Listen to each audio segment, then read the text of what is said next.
It probably won't surprise you to hear that Kylie Minogue is one of Australia's biggest exports. She is to that country what ABBA once were to Sweden. Her statistics are vital. She was an award-winning soap star by 19. Her first single, Locomotion, became Australia's biggest selling single of the decade. I Should Be So Lucky, her first song with the legendary producers Stock Aitken and Waterman, was an international #1 and launched her onto the start of 13 successive top 10 entries. She was also the youngest woman to ever top the album chart. Subsequent releases on the Cool Deconstruction dance label and with indie icon Nick Cave were hip but less successful. But the retreat from the charts was only temporary. Her single Spinning Around put her back to #1 before this year's Fever album, and the single from it, Can't Get You Out of My Head, propelled her once again to the very top of charts the world over. The woman once voted the world's most desirable human was back. The story starts quite early. When I was 4, my mother put me into music class. I was with a bunch of other raucous 4- and 5-year-olds, banging, making noises with sticks and glockenspiels and whatever. And my parents never forced any of us to kind of choose this career path. My mum was really keen to give us the option and just to introduce us to different artistic and creative ventures, and specifically music.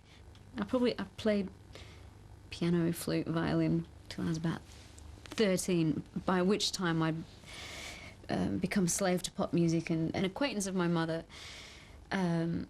worked at in the casting department of a production company, and they needed a little girl for this role. I ended up getting a different role with that company.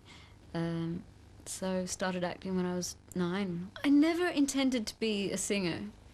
I always loved singing, and I remember being 16 years old on the set of The Henderson Kids, which was a mini-series I did.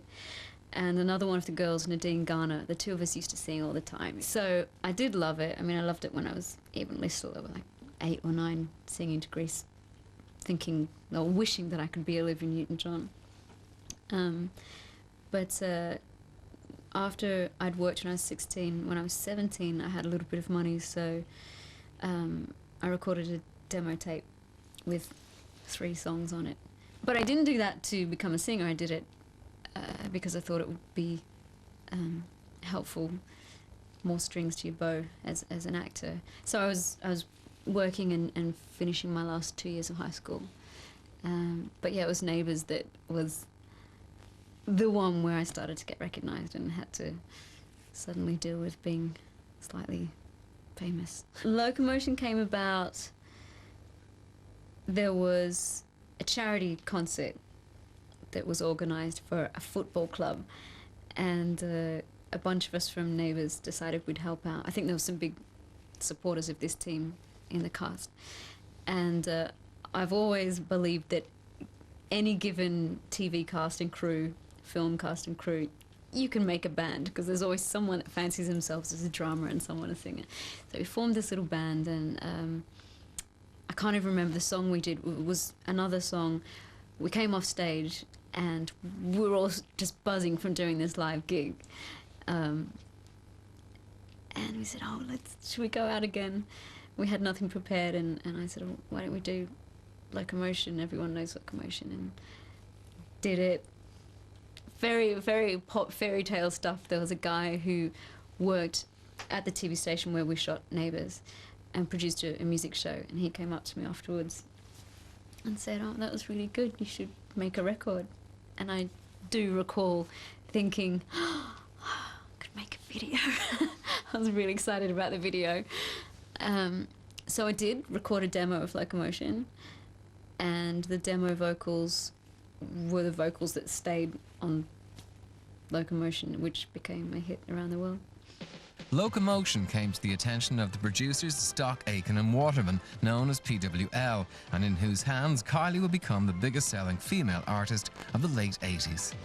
The link from the initial demo of Locomotion is I got my record deal with Mushroom Records in Australia with that, and they had an engineer / producer called Mike Duffy in Australia at the time, who was from PWL, and he was in Australia working on some different projects, so they asked him to produce Locomotion. he did that. That was #1 for 7 weeks. And then I guess that because Neighbours was successful at that time in England, I guess the next logical step was to try and repeat that success here. So we met up with PWL. The first track I recorded with them was I Should Be So Lucky, so that ended up being the first single here. In my imagination, there is no complication. I dream about you all the time. In my mind, a celebration, the sweetest of sensation. Thinking you could be mine. In my imagination, there is no hesitation. We walk together hand in hand. I'm dreaming you fell in love with me, like I'm in love with you. But dreaming's all I do. If only they come true.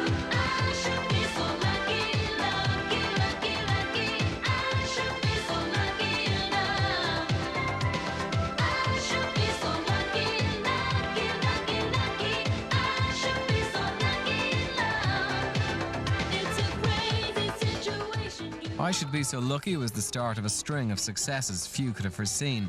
The combination of Kylie's girl next door charm and the production skills of Stock, Aitken and Waterman was to dominate the charts for almost 4 years.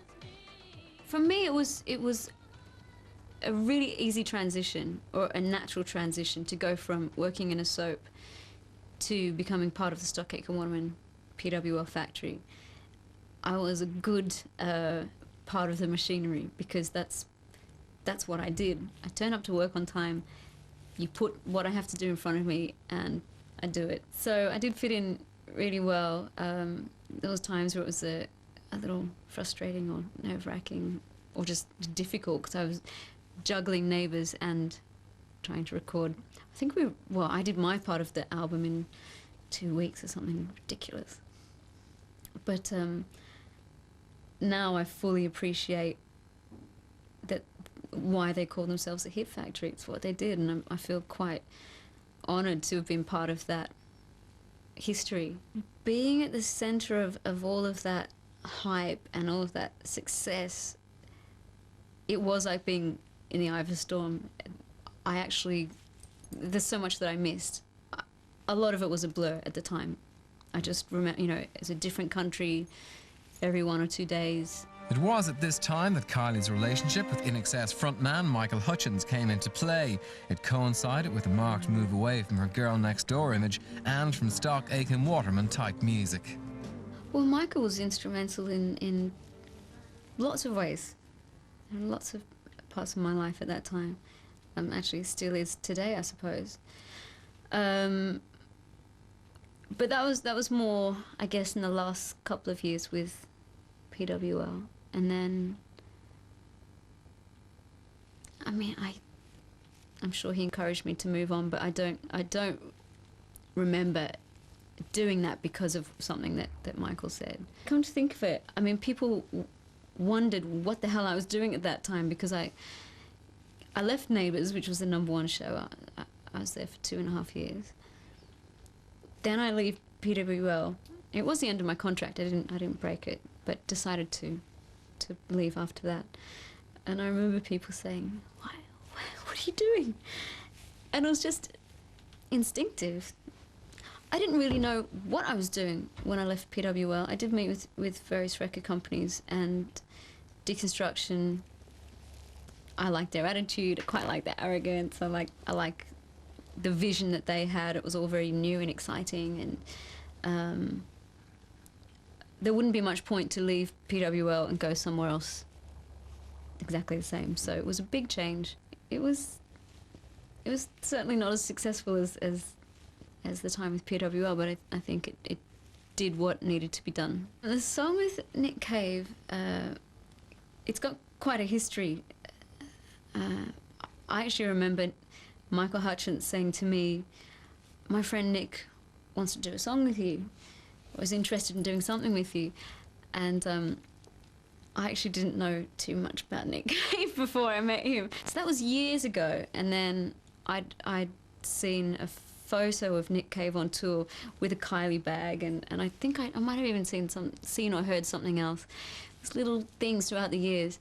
And when it finally came to it, I was in Melbourne, and he was in Melbourne at the same time, and we were on the same record label by this time. So the message came through that he was interested in having me duet with him on the Murder Ballads album. Had to speed read a biography on Nick Cave, which of course had me going, it was fantastic. And he was leaving a message with my mom because I was staying at home with my parents, and I would call back and leave a message with his mum. So it wasn't rock and roll like people might expect. Hi, is Nick there? Can you just let him know that Kylie called? Long story short, the day that I recorded my vocals for Where the Wild Roses Grow was the first day I met Nick, and I think that added a lot to the song and the tenderness and the sexual tension and the kind of the frailty of that song. They call me the wild rose, but my name was Eliza Day. Why they call me if I do not know, for my name was Eliza Day. From the first day I saw her, I knew she was the one. She stared in my eyes and smiled. Her lips were the color of the roses that grew down the river, all bloody and wild. When he knocked on my door and entered